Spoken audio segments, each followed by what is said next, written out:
Hola, ¿qué tal? ¿Cómo están? Muy buenas tardes. Esto es Espacio de Gestión, el programa de radio de la Maestría en Gerencia Social de la Pontificia Universidad Católica del Perú, el programa decano de la radio universitaria, de la radio de la Universidad Católica. Gracias por estar con nosotros, gracias por acompañarnos. Hoy, un programa íntegro con exalumnos de la Maestría en Gerencia Social que vienen a contarnos de sus temas de investigación y vamos a debatirlos y a profundizar en ellos y a revisarlos con ustedes, por supuesto. Mi nombre es Carlos Cornejo. Bienvenidos. Seguimos el Espacio de Gestión. Nos acompaña Javier Pineda, sociólogo, magíster en Gerencia Social. Estamos hablando de su investigación de tesis de maestría, que son las características de la gestión de políticas públicas municipales realizada por las regidoras que conforman la red de regidoras rurales de Piura. Javier, nos habíamos dejado planteada la pregunta en el tema de capacitación, digamos, de si ellas se sentían fortalecidas en sus habilidades académicas, técnicas, no sé, para poder enfrentar los temas que tenían que enfrentar en sus municipios. Para nosotros como investigadores fue un gran hallazgo determinar de que la forma de cómo ellas eran elegidas no eran necesariamente por motivación propia, puesto que todo partido político al momento de inscribir sus listas tenía que cumplir la ley de cuotas. Por supuesto. Entonces, ha habido casos, e incluso dentro de algunas de las 22 regidoras que hemos entrevistado, han habido regidoras en las cuales las han invitado un día antes de inscribir la lista política. Para llenar la cuota. Para llenar la ley de cuotas. Increíble. Entonces, son mujeres que ingresaron a la política no teniendo un conocimiento sobre cómo gestionar políticas públicas. Eso te iba a decir. Digamos, de manera abierta, pero sí tenían experiencia en cómo planificar, puesto que muchas de estas mujeres ya formaban parte de organizaciones sociales de base. Esa era la experiencia. Comedores populares, vasos de leche, centros de salud, profesoras de colegio, eran reconocidas en su comunidad, entonces tenían este contacto directo con su población y esto ya las ayudaba de cierta manera, de cierta manera, al momento de gestionar. Indudablemente la capacitación fue uno de los aspectos centrales y por ello es que cuando nosotros decidimos abordar la investigación, nos dimos cuenta que la REMURPE, dentro de su accionar, tenía uno de esos procesos, el tema de fortalecer las capacidades de estas regidoras, pero además empoderarlas. Tengamos en cuenta que el fortalecimiento de capacidades te amplía tu conocimiento, pero el tema de empoderamiento tiene que ver con el tema de que tú puedas poner en práctica lo que tú has aprendido, lo que te han formado. Entonces, queríamos saber qué tanto de lo que ellas vienen recibiendo, qué tanto de las capacitaciones que ellas vienen recibiendo están logrando ponerlas en práctica. Entiendo. Y ahí hemos encontrado pues varias cosas a través de la investigación. Cuéntenos. Cosas como, por ejemplo, en primer lugar, ellas ingresaron al poder no por motivación propia e incluso la mayoría no siendo militantes de algún partido político. En este proceso de capacitación ellas comprendieron que para poder gestionar bien una política pública también había que conocer lo que la ley dice. ¿Qué dice la Ley Orgánica de Municipalidades dentro de mis funciones como regidora? Asimismo, el hecho de realizar una buena fiscalización, un control de las obras públicas, también tenías que tener tú un manejo y un conocimiento sobre los diferentes procesos. El hecho también de proponer, por ejemplo, ordenanzas municipales que de alguna manera busque mejorar el desarrollo de estas zonas rurales tan pobres, también necesitaba. Ahora, lo interesante es que REMURPE realiza todo este proceso, pero ellas en su propio accionar han tenido que batallar con muchas adversidades. Una de ellas ha sido, por ejemplo, el machismo. Así de claro. Así de claro, machismo. Cuando nosotros las entrevistamos y les decíamos a ellas cuáles han sido las principales dificultades que tú has tenido para poder ejercer tus funciones, ellas decían, a pesar de haber sido yo convocada por un grupo de varones regidores o el futuro candidato a la alcaldía de tal distrito, cuando yo generaba una ordenanza municipal que buscaba mejorar una determinada situación, al momento de la votación en sesión de consejo, perdía, no las aceptaba. Qué pena. E incluso cuando se repartían las comisiones, a las mujeres les daban pues las comisiones, no es que sean más sencillas, pero las comisiones como por ejemplo todo lo que tenga que ver con organizaciones sociales de base. Claro. Las estigmatizaban. Claro. Y ellas decían, ¿por qué yo no puedo entrar a una comisión de economía? ¿Por qué yo no puedo entrar a una comisión de infraestructura? Claro. ¿No? Ahora, otro hallazgo interesante fue de que estos talleres que desarrollaba Remurpe, que convocaba además regidoras de diferentes zonas del norte del Perú, no todas ellas tenían aprobación de los alcaldes. Okay. Y muchas ellas tenían que participar con sus propios recursos. No le puedo creer. Tenían que participar con sus propios recursos. Es absurdo, mejor fortalezco las capacidades de mi equipo, eso es... Eso nosotros, torpe, ¿no? Exactamente. Nosotros ya al final de la investigación hicimos algunas propuestas de mejoras y una de esas propuestas de mejora era realizar un plan estratégico que mejore las capacidades a nivel de gestión de políticas públicas, no solo de mujeres, sino de varones también. Sin embargo, las mujeres nos comentaban de que el machismo era una de las principales trabas que ellas tenían al momento de gestionar. Otro tema era el tema del desconocimiento que ellas tenían al momento de poder formular una ordenanza, por ejemplo. Porque las ordenanzas no solamente son para el periodo en el cual han sido convocadas, sino también para futuros años en los cuales se busque mejorar. Una ordenanza no flota sola, no es cierto, sino que se amarra a otros criterios que hay que tener en cuenta también. Exacto, y en este proceso nosotros nos planteamos una pregunta muy interesante que queríamos saber si la noción que ellas tenían de gestión, si sus habilidades conceptuales, humanas y técnicas fueron suficientes para el tema de gestión pública. Y nosotros le encontramos 3 momentos muy interesantes en la investigación. El primero fue de que las regidoras empezaron a planificar, a organizar y a controlar. Y en este proceso de planificar, ellas parten de una primera tarea. Y esta tarea consistía en tomar y tener contacto directo con la población. Es decir, yo no voy a proponer algo que a mí se me ocurra, sino más bien algo que nazca de mis encuentros con las comunidades donde yo ya vengo trabajando. Esto, en la mayoría de los casos, dio legitimidad a las propuestas que ellas propusieron, puesto de que estaban respaldadas no solamente por un consejo, sino también por las propias comunidades. Entiendo. En segundo momento, cuando ellas ya detectan estas necesidades, ellas empiezan a buscar asesoramiento de cómo diseñar la ordenanza.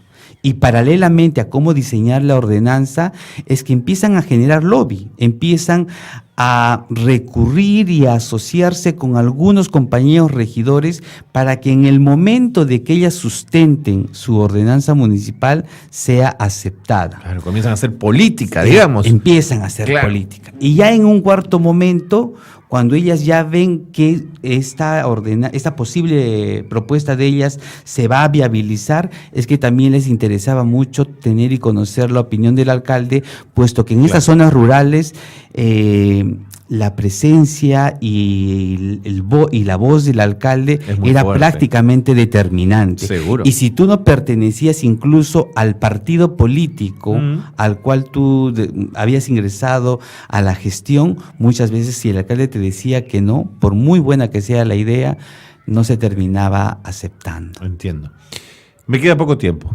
Conclusiones generales entonces de esta investigación y recomendaciones. Muy brevemente, Javier. Nos queda claro que las mujeres es un grupo muy importante en el Perú y que tanto varones y mujeres no solamente tienen el derecho a acceder del uso, el uso, acceso, control de los servicios que tenemos en todo el Perú, sino también de que podemos aportar tanto varones y mujeres al desarrollo de la sociedad. De acuerdo.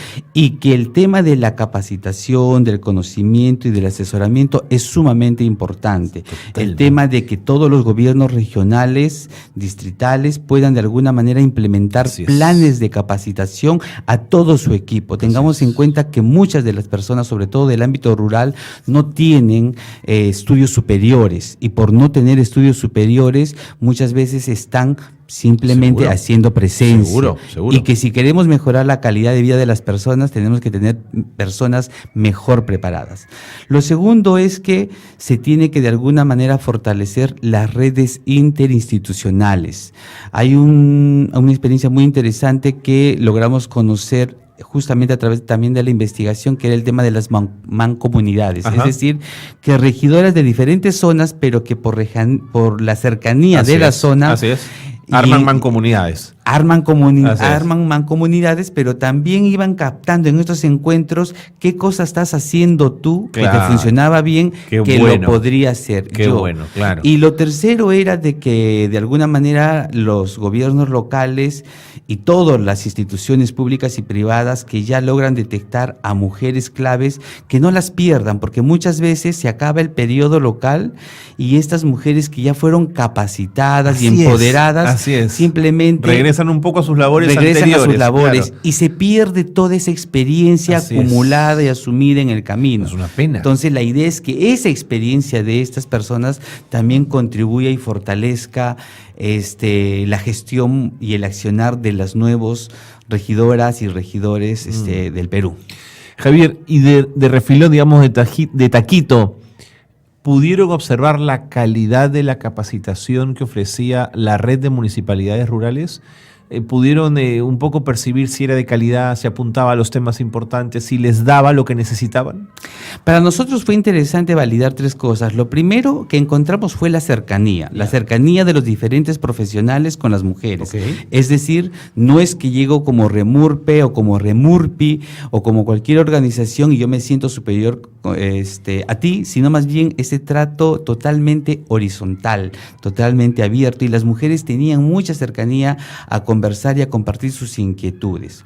Lo segundo es que los temas que se abordaban eran temas que nacían del interés de ellas. Ok. Ojo, eran temas del interés, porque nosotros hicimos la pregunta, ¿quién define los temas de capacitación? Claro. Ciertamente la Remurpe tiene algunos temas ya fuertes y ya más bien reconocidos, Así es. pero también daba la oportunidad qué bueno. a que ellas puedan proponer temas a partir de sus debilidades. Eso es una permeabilidad muy importante. Sí, ¿Ah? por supuesto. Y nosotros sentimos que el trabajo de la Remurpe no era una camisa de fuerza, sino más bien daba la oportunidad de que las diferentes motivaciones de las mujeres también se puedan abordar en estos talleres participativos. Ok. Y digo participativos porque algo que a nosotros nos agradó es que se han hecho talleres donde las mujeres han interactuado no solo con dinámicas, sino también con elaborar propuestas, intercambiar ideas, pero de manera muy lúdica, de manera muy abierta. Entiendo. Y esto ha hecho que ellas no solamente vayan y se sienten, sino que ellas vayan,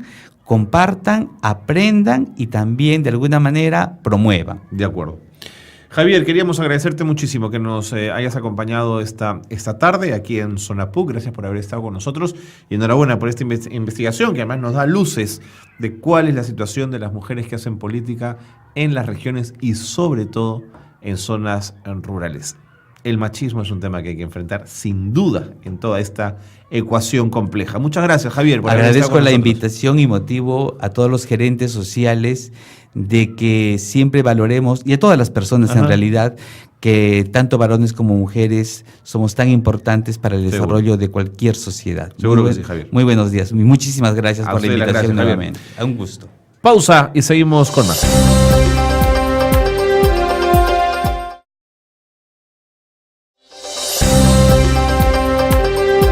Bien, es el turno ahora de hablar de gestión de políticas públicas municipales, pero además con un enfoque además de género, ¿no es cierto?, por regidoras que conforman la red de regidoras rurales de Piura.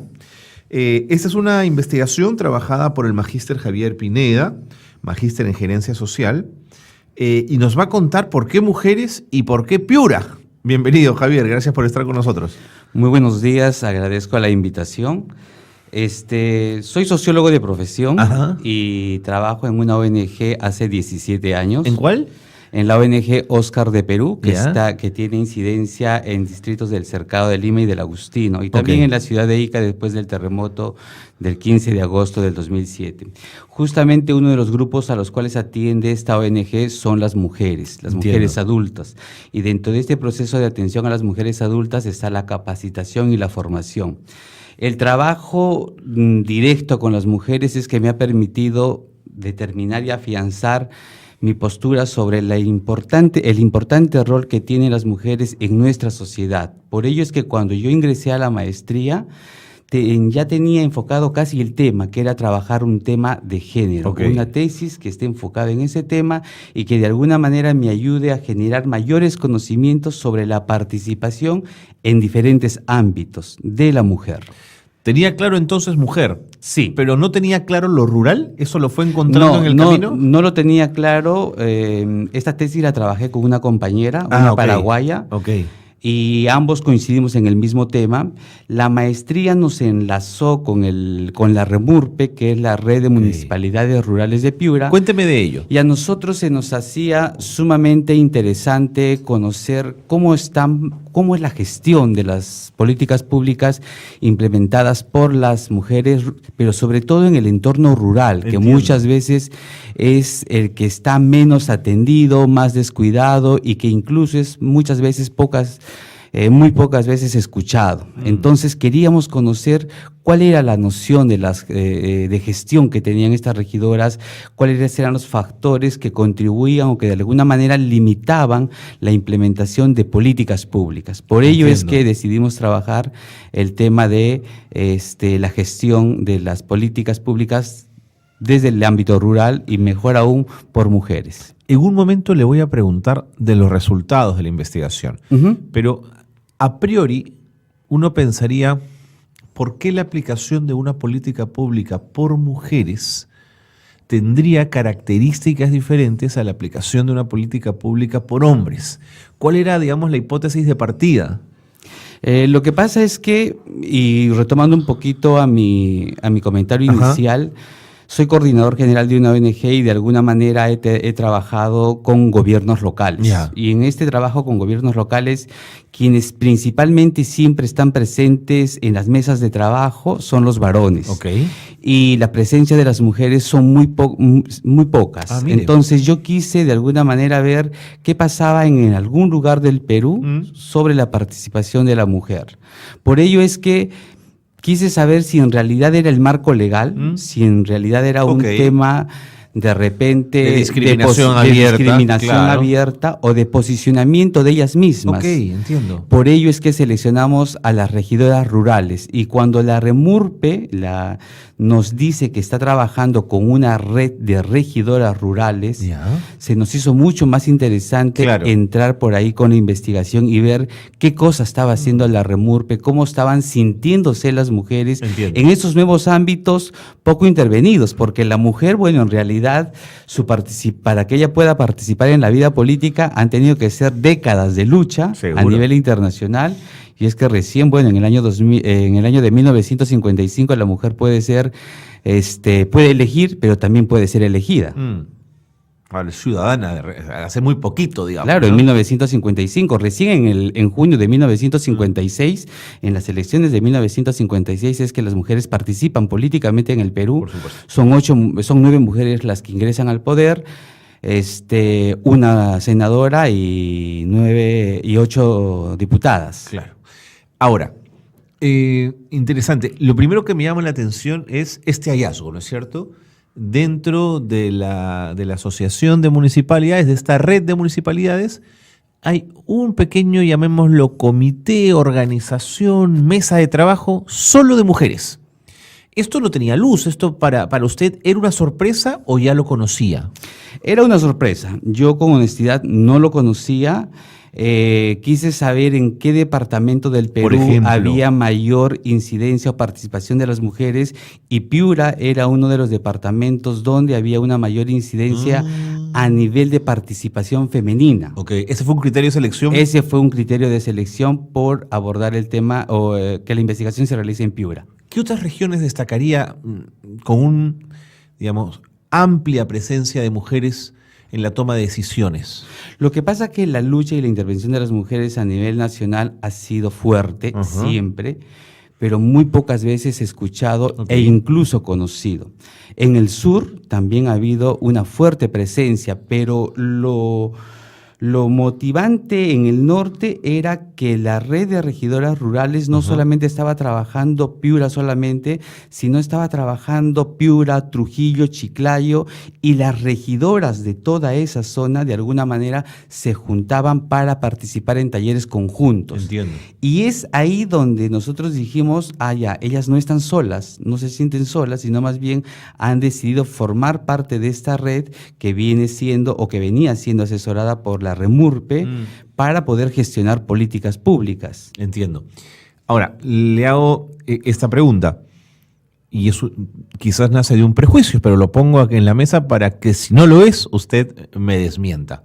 Mi sensación es que cuando las mujeres entran en política, muchas de ellas en la brega, en la discusión política, terminan adoptando posturas, actitudes más ligadas en el imaginario al mundo masculino. Se vuelven duras, más agresivas. Pienso en Marta Chávez, pienso en Luisa María Cuculiza, pienso en Lourdes Alcorta, mujeres que terminan siendo, en el imaginario de lo masculino, muy fuertes y muy aguerridas. Entonces me pregunto, ¿qué cambia en la política municipal con la presencia de más mujeres? ¿Qué la hace diferente a esa política?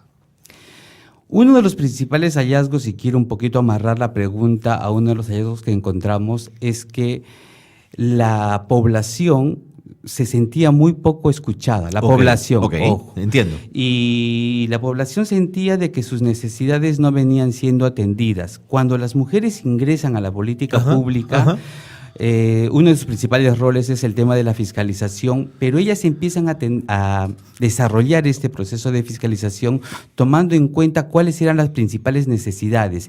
Y su condición de mujer muchas veces facilitó que las personas de las diferentes comunidades puedan conversar, transmitir e incluso recurrir a ellas para que les ayuden en resolver alguna situación. ¿Es un valor en sí mismo? ¿La mujer es más dialogante?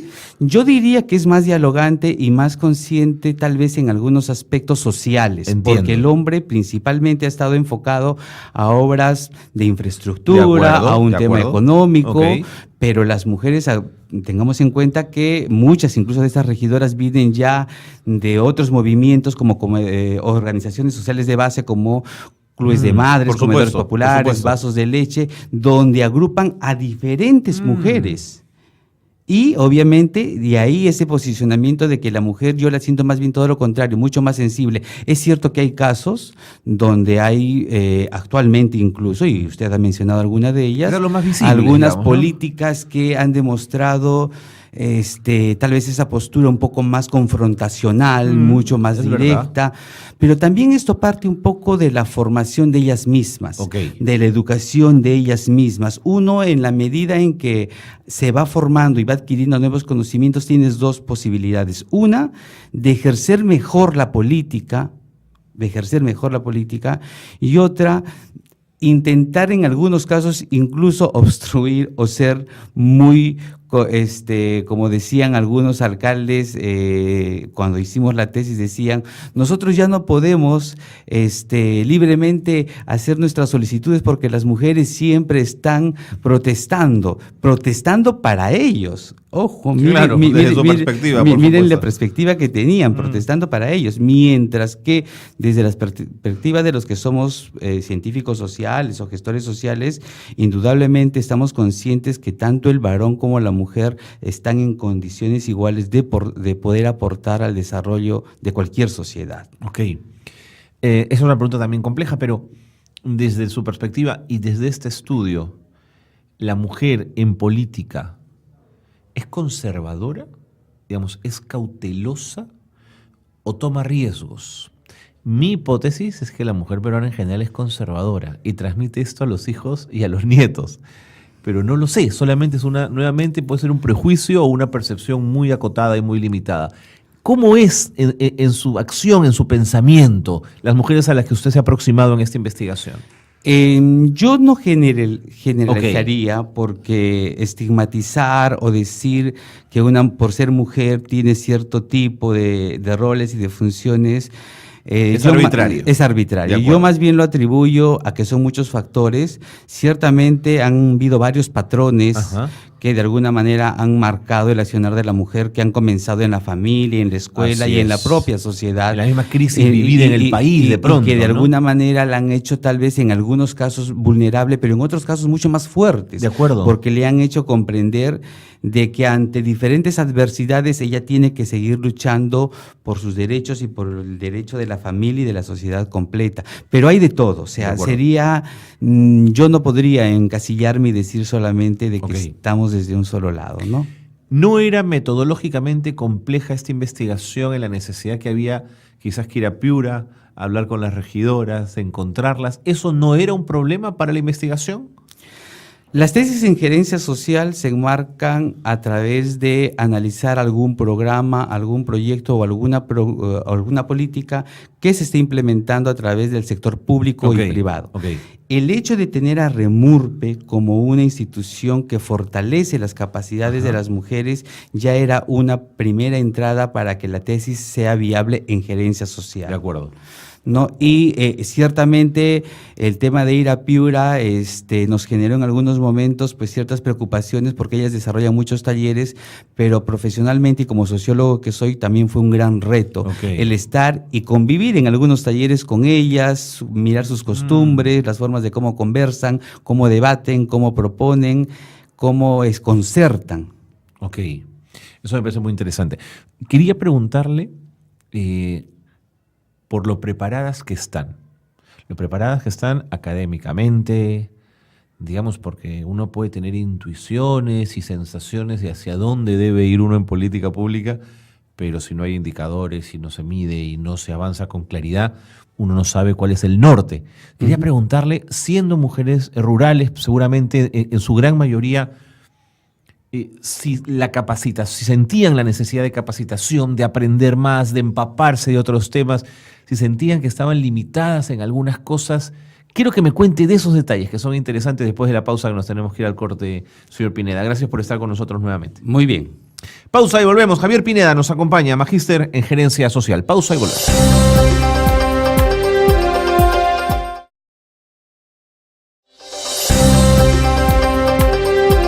Muy bien, seguimos en Espacio de Gestión y vamos a hablar ahora con dos estudiantes o ex magísters de la maestría en gerencia social. Como nos gusta conversar en el programa, nos acompaña Lorena Espinosa y Oscar Aybar, que han venido para hablar de su tema de investigación también. Lorena, ¿cómo estás? ¿Cómo estás? Buenas tardes, Carlos. Oscar, también, un gusto tenerte aquí. Un gusto y gracias por la invitación. Encantadísimo de tenerlos aquí.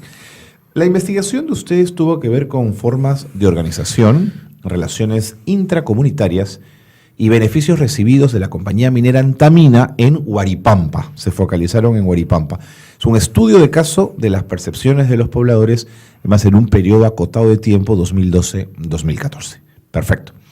Antes de entrar de lleno en el fondo de la investigación, quiero que me cuenten primero por qué decidieron ser gerentes sociales. ¿Por qué no se fueron a Centrum para ser gerentes, digamos? ¿Por qué gerencia social? Lorena. Mi formación es como comunicadora. Ajá. Y yo soy periodista, entonces... ¿Por la Católica también? También, de la PUC. Y bueno, siempre me ha interesado investigar temas de actualidad, qué sé yo. Y en ese momento que nosotros estábamos buscando una maestría... ¿De qué año me hablas? Del 2012. 12. Sí, estábamos buscando una maestría y bueno, vimos en la oferta de la universidad la que más nos interesaba era la de gerencia social.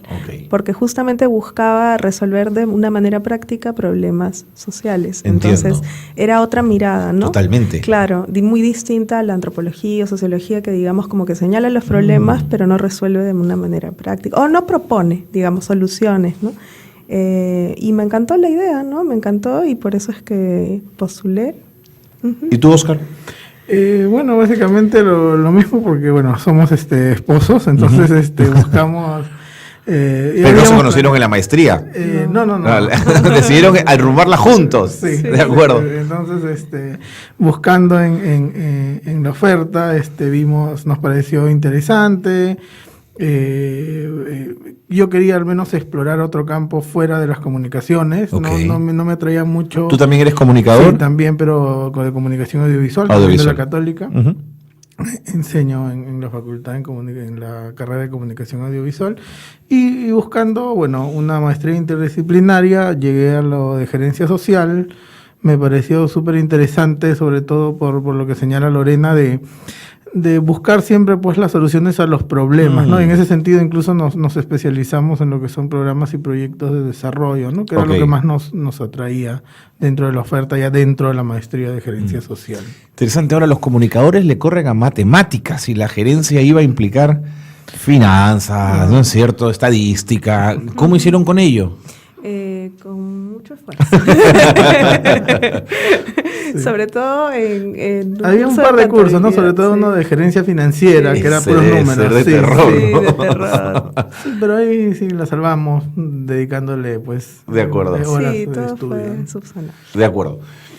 ¿En qué momento del tránsito de la maestría primero deciden hacer la investigación juntos? Pero claro, pueden ser esposos, pero de pronto los intereses o las miradas pueden ir por otro lado. Aunque claro, hacer juntos una investigación es más barato también, ¿no es cierto? Hay un tema de costos ahí importante. Pero ¿en qué momento deciden que este va a ser el tema y que lo van a hacer juntos, Óscar? Bueno, el tema en realidad lo escogí yo y después, bueno, ella se lo propuse, le interesó y le pareció atractivo e interesante. Y básicamente a mí me interesaba porque estaba buscando, bueno, me interesaban temas en comunicación y ya en esta maestría me estaba buscando qué podría hacer durante pues un año y medio o más tiempo que terminó durando esta investigación. Y bueno, estaba en boga en ese tiempo todos estos conflictos Conga en Cajamarca. Por supuesto.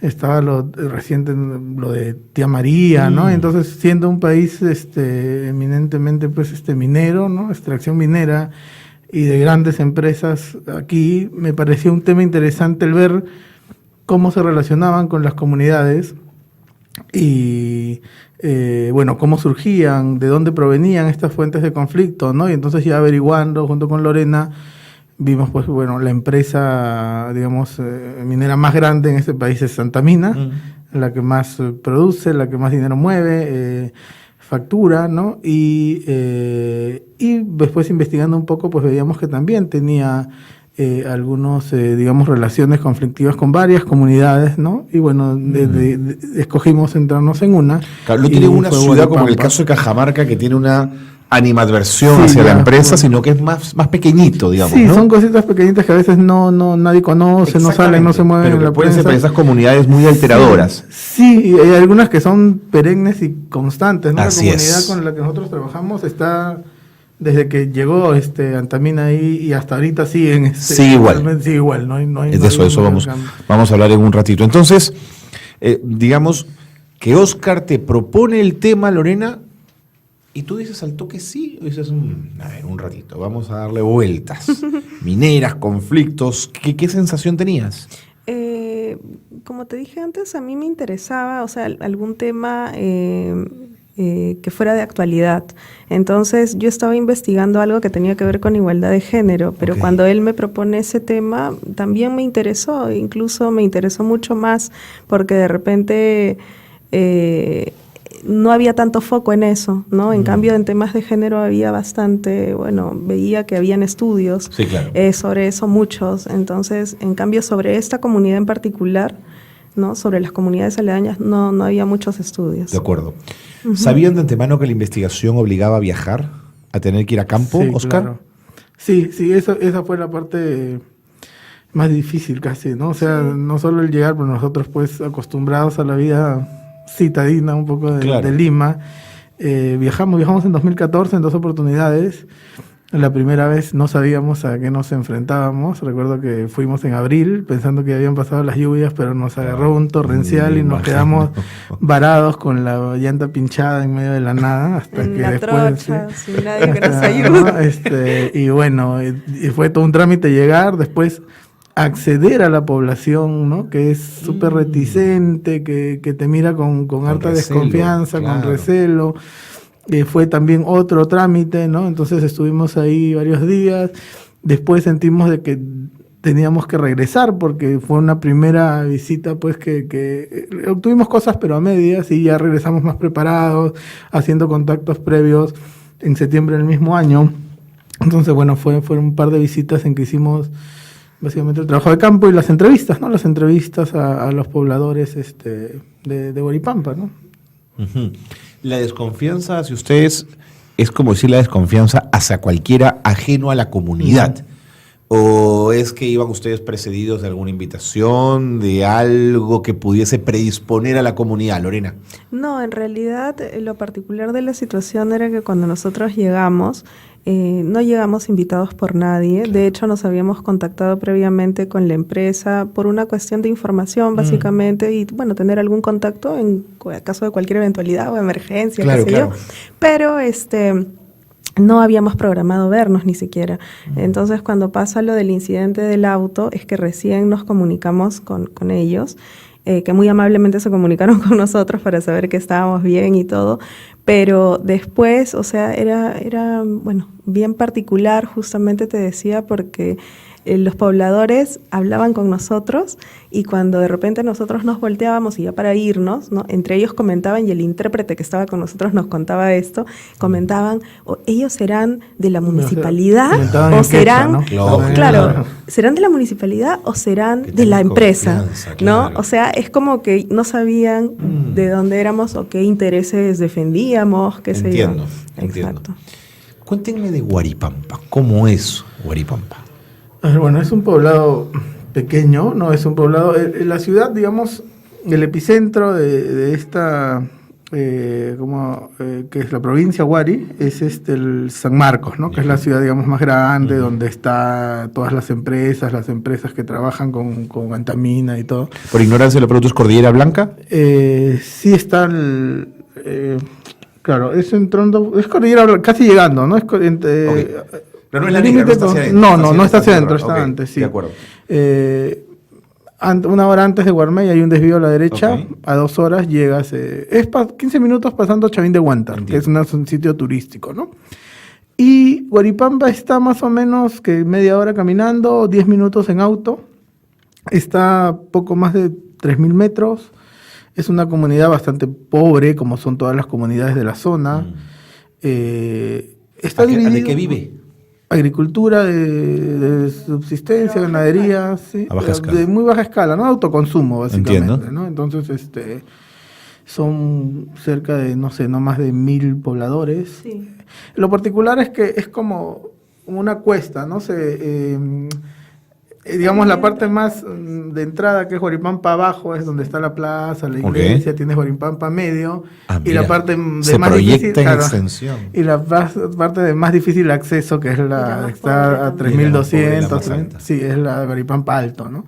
Y es este poblado pequeño, un poco olvidado, pero que está en constante conflicto con esta minera, la que nos pareció súper interesante. ¿A cuánto está de la mina? De la mina debe estar como a 2 horas, ¿no? Por el camino de Trocha. Pero en realidad, claro, no es muy lejos. Claro. Debe ser que unos 40 kilómetros, no más, ¿no? ¿No llegas a la mina si no pasas por Huaripampa? No, lo que pasa es que la empresa tiene una carretera especial que ha habilitado desde cierta parte de la carretera antes de entrar a la... Antes del desvío. Exacto. Okay. Entonces ellos van por otro lado, digamos, entonces no tienen que ir por abajo. De acuerdo. ¿no? Pero claro, antes en realidad la ruta era por ahí, o sea, puedes llegar. Puedes llegar por las dos vías, ¿no? Vías. Pero no necesariamente por eso. Me dicen ustedes que es una comunidad quechohablante. Sí, pero hay también bilingüe, castellano hablante. Sí, claro, es bilingüe, sí, es bilingüe. Lo que nosotros sentíamos un poco es que al menos los adultos y adultos mayores sí tienen ciertas dificultades en expresarse y en conversar en castellano. En castellano, ¿no? En la segunda visita, por ejemplo, llevamos ya una intérprete y en varias entrevistas fueron en quechua, se sentían mucho más cómodos, ¿no? De acuerdo. Es un quechua muy particular, seguramente. Es un quechua ancashino que es diferente al cusqueño. Claro, es diferente al acuyano, claro, ¿no? Entonces, sí, con los más jóvenes, de hecho, fue mucho más fácil acceder a las entrevistas, eran mucho más abiertos, ¿no? Pero con los mayores era un poco más difícil. La primera visita entonces me hice un poco más complicada, no se habían hecho los contactos, las conexiones. Claro, ir a una comunidad a ver qué pasaba simplemente. Claro. Sí. ¿Cómo resuelven el asunto de llegar y ser mejor recibidos? ¿Con quién se contactan? ¿Quién los ayuda? ¿Quién les presenta? No sé, el presidente de la comunidad, el alcalde. ¿Cómo es la relación? Bueno, en realidad fue un poco buscar quién nos podía ayudar, ¿no? en mi caso yo había conocido a Marcela Olivas, que en ese momento estaba en el Museo de Chavín. Okay. Entonces, bueno, le pedí ayuda y me contactó con alguien que vivía ahí, que era de Huaripampa. A través de ella fue que pudimos conocer a otras personas que habían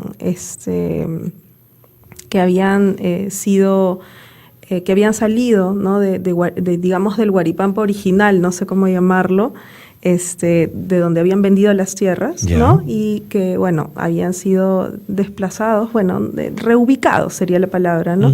Que ahora vivían en la parte de San Marcos. Veo reubicados por una cuestión minera, por una cuestión de explotación. Sí, hay algunas familias que llegaban, ¿no?, a un acuerdo, pero esto se remonta a una etapa mucho anterior, ¿no? De acuerdo. Muy anterior, una etapa inicial, cuando la empresa llega y hace la compra de tierras. Okay. Entonces, en ese momento ellos negocian con cada familia, ¿no? Y compran las tierras. ¿A justo y precio o muy por debajo del precio? Muy por debajo, en realidad. Y siempre, bueno, eso lo dicen, diferentes autores, ¿no? Está Huber, Salas Carreño, que han hecho estudios ahí, que esa es la sensación inicial de descontento, ¿no? Que genera toda la relación posterior. De eso girante. necesito que me cuenten después de la pausa. Gracias, Lorena, Óscar, por estar aquí. Un gusto tenerlos en el programa. Es una pausa breve en Espacio de Gestión, el programa de radio de la Maestría en Gerencia Social de la Pontificia Universidad Católica del Perú. Regresamos en un instante. Quédense con nosotros.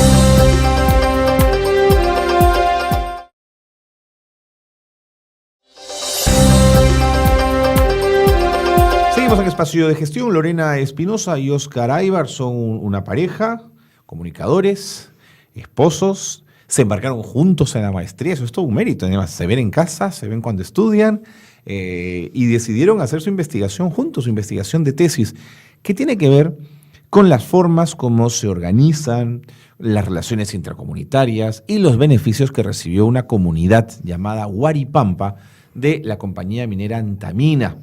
Beneficios en la medida en que Huaripampa está en la zona de influencia de la mina, y han hecho para su investigación de tesis un estudio de caso sobre las percepciones de los pobladores. Y yo les propongo, si ustedes me lo permiten, vamos con esas percepciones, pero antes cuéntenme un poquito esta relación amor-odio, odio-amor entre Huaripampa y Antamina. Lorena, dame algunos alcances. Te comentaba, esta relación se marca un poco por esta venta inicial de tierras que hay, que no es parte del periodo de estudio, sino que de acuerdo, que me has contado que claro, no fue a justo y precio, sino hay autores que señalan que fue muy por debajo del precio de mercado. Sí, incluso los mismos pobladores, ¿no? Okay. Cuando ya sí conversamos con ellos en nuestro periodo de estudio, de hecho todos hacen mención a ese episodio, ¿no? ¿Hablaron de números? ¿Podrías poner algún número sobre la mesa? No me acuerdo el número de hectáreas, pero eran, no sé, pues... Una barbaridad de hectáreas. Eran bastantes hectáreas, pero creo que toda la comunidad recibió algo de 900,000 y tantos dólares, sí, ¿no? 900,000 y tantos, no llegó al millón de dólares, creo. Claro. Pero claro, lo que pasó es que un año después, en las cuentas de la comunidad no había ni 40,000 dólares porque no se sabe, pues malversaron el dinero y al final ¿En se qué lo quedaron usaron? sin nada. Claro, no se sabe. Claro. De acuerdo. Bueno, ¿qué más, Lorena? Entonces esto marcó la relación y digamos que hasta hoy hay una sensación de que no fue equitativo, no fue justo, De ¿no? que fueron burlados, vaya. Sí, esa sensación. Entonces, aparte también de que tienen una creencia, ¿no?, respecto del suelo también, ¿no? O sea, para ellos, o sea, el suelo, el subsuelo y todo, o sea, es de ellos, o sea, ellos lo sienten de ellos. Entonces, eso Cosa también, que la ley peruana tiene. Exacto. No va por esa línea, Exacto, digamos, ¿no? exacto. Entonces ahí viene también un problema, ¿no?, de entendimiento que no se logra superar, ¿no? Justamente ahora leíamos el comunicado antes de venir de Antamina respecto de las negociaciones actuales con Huaripampa, y nuevamente está todo estancado, ¿no? Porque ellos se retiran, rompen el diálogo. Antamina también por su lado dice que hay una actitud que no es muy empática y de diálogo, entonces al final es como que no se entienden, ¿no? O sea, tienen dos posiciones y no parece que se dieran. Y Oscar, ¿te parece que son posiciones irreconciliables o la falta de acuerdo tiene que ver con, digamos, desigualdades y brechas muy grandes, con diálogos infructuosos porque no estamos hablando de lo mismo? ¿Qué sensación te genera? Sí, o sea, son desigualdades, son brechas obviamente fuertes, grandes, que pues vienen de décadas o mucho más tiempo atrás, seguro, ¿no? Incluso, seguro. pero, casi coloniales, diría. Claro, ¿no? Y que también marcan la forma de entender y de ver las cosas, ¿no? Lorena hablaba un poco lo del suelo, el subsuelo y esta cuestión de la noción de propiedad que tienen ellos. Claro. Y en ese sentido ellos también un poco, cuando llegan a Antamina, lo que ellos marcan con esta transacción de la venta de tierras, que bueno, después a lo lejos algunos pueden decir es justo o no, la mayoría de los pobladores, sino que casi todos lo consideran que fue injusto, pero ellos a partir de este momento ellos creen que empiezan recién una relación con Huaripampa, una relación que va a ser sostenida y que van a haber ingentes beneficios a lo largo del tiempo, cuando para Huaripampa, Huaripampa con Antamina, ¿no? Y en realidad Antamina lo veía pues desde el lado totalmente opuesto, ¿no? Que ellos pagaban sus 900.000 y asunto resuelto. Y asunto resuelto, y yo ya me desentiendo, occidental, digamos. Claro, entonces ahí ya empieza pues el punto de partida es con un choque pues de formas, de puntos de vista totalmente diferentes, ¿no? Totalmente. Y así ha venido pues todo al transcurso de los años en que avanzan un poco, ¿no? Llegan a algunos acuerdos, pero después, bueno, viene el problema esto también de que cambian de autoridades, tanto sea el presidente de la comunidad, que cambia creo cada 2 años, o el alcalde, que lo vacan ahí cada año por la ley esta ahí sí, la ley de la vacancia, y que sí lo hacen efectiva. En el periodo que nosotros estudiamos del 2012 a 2014 dieron 3 alcaldes.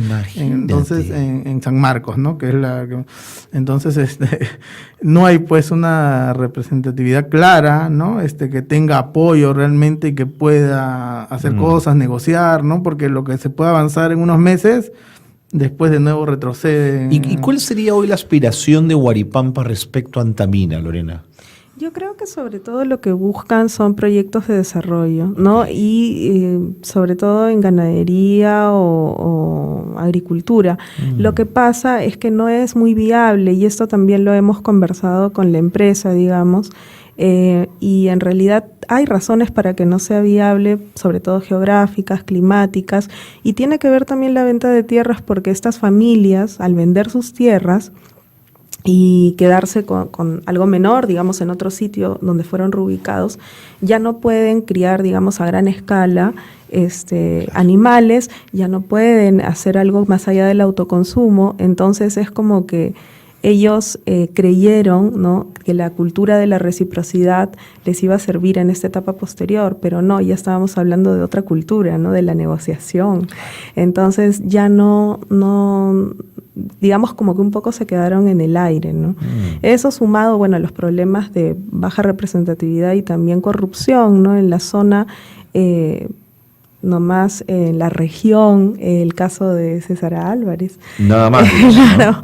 En la región, en la municipalidad, los alcaldes vacados los encuentran con dinero en camionetas, o sea, y bueno, yendo a la cosa más micro, en las mismas comunidades, ¿no?, la gente con la que conversábamos y nos contaba que no se sienten representados, y hay que tomar en cuenta también que hay lazos de parentesco, ¿no? Entonces son familias, ¿no?, que están ahí juntas, muchas familias que están juntas desde hace mucho tiempo. Entonces es como que los representantes que se eligen no son realmente representantes, sino es como que al final son los lazos familiares. El que tiene más familia gana las elecciones. Entiendo. Entonces, al final es algo que no se puede controlar ni manejar. No es muy legítimo. ¿La gente de Huaripampa trabaja en la mina? Ese es otro problema directo que... digamos, a lo que más pueden aspirar ellos es al mano de obra no calificada, ¿no? El MONC, que le llama Antamina.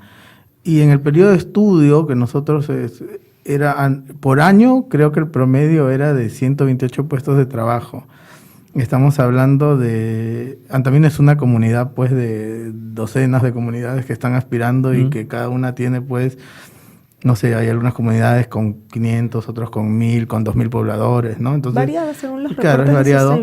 Pero claro, los mismos representantes de Antamina nos decían que ellos no pueden generar trabajo y que el trabajo siempre va a resultar insuficiente porque por uno que puede entrar como mano de obra no calificada, pues hay 10 o 20 que se quedan en el aire y se quedan insatisfechos y se quedan molestos y ¿por qué no? A ellos, ¿no? Entonces, es muy poca gente la que trabaja en la mina. Las personas que entrevistamos por ahí, una que otra nos dijo que conocía a alguien que... Y en mano de obra no calificada. Sí, es lo único a lo que podrían aspirar, ¿no? Porque en estas empresas, pues ya transnacionales, tan grandes, tan tecnificadas, cada vez el recurso humano es menos y es más altamente calificado, ¿no? Ellos no es muy difícil que entren. ¿Y dirían ustedes que Huaripampa es una comunidad donde el Estado peruano está ausente, o por el contrario, sí hay presencia del Estado, cosas que podrían ocurrir en comunidades más altas quizás y también cercanas a enclaves mineros? Sí, yo creo que no está ausente, pero la presencia que hay no es muy legítima, muy representativa. Entonces, al final es como si estuviera ausente, ¿no? Y es un problema ya pues estructural, ¿no? O sea, ya realmente solucionar eso requiere una voluntad política y es complicado. Claro. Un Estado pobre y ausente, y si está, es como si estuviera ausente, digamos. Exacto. Y eso marca bastante la relación de la comunidad con la empresa minera, porque la empresa minera le exige, la comunidad, perdón, le exige a la empresa minera cosas que debería exigirle el Estado, que no está, ¿no? Que le construyan una carretera y la empresa minera dice, pero yo no tengo esa potestad, ¿no? O sea, no puedo, no, la ley no me lo permite. Por más que tengan los recursos, no lo pueden hacer, es imposible, ¿no? En el marco legal. Entiendo. Sí. Conclusiones de la investigación. Me han adelantado algunas, sin duda, pero las más importantes entonces, ¿cuáles serían, Óscar?